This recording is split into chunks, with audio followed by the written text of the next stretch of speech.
Day 10 and day 11 are going to be combined on today's vlog of this Y project. And day 10, we completed the excavation of the steps going into the backyard, 13 steps going down. That soil was moved to the pond area where we're going to be using it to build up some of the sides as well as the waterfall. So we're making efficient use of that. We continued with lining the geotextile, woven geotextile down the steps and started filling in with some gravel just to have it there and in place for the time being to then get into day 11. And on day 11, basically we were preparing the steps. I had my help come on this day. This was a Saturday, so I had them available, and he was bringing me product, I was building the steps, and the main part of it was getting the caps out of the crates because I wasn't going to do that by myself. That would have been too hard. Get the caps down and in place so I can basically on Monday just kind of drag them across. Once the steps are all built, drag them across and just get them nicely installed. So as long as they are somewhat in place for me to just get the gravel unit, the handheld power vacuum lifter, get that suction on and drag it across to get those get that final step installed. I wanted to get as many steps installed as I could on this Saturday. Turns out I think I only got 5 of them installed. That's fine though. The next day we're gonna get into finishing up those step installs and getting moving on these 13 steps.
Thank you for watching day 10 and day 11 on this vlog. I hope that you find these valuable or at least entertaining to see me bust my butt to get this job done by myself.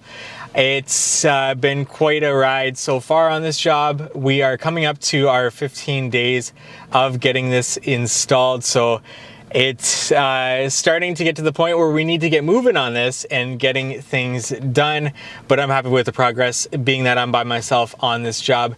If you like these vlogs, if you like the watching along with whatever I'm doing, be sure to like this video, be sure to subscribe to our channel. We'll be vlogging more of our projects in the future, and be sure to be tuned for many more videos coming on the I Am a Hardscaper YouTube channel. These videos are going to help supplement the articles that we have on howtohardscape.com if you want to learn more, as well as our How to Hardscape podcast with so much valuable information on that from guests that we bring on, interview, and learn about business hardscaping and so much more. Thank you for watching today's episode.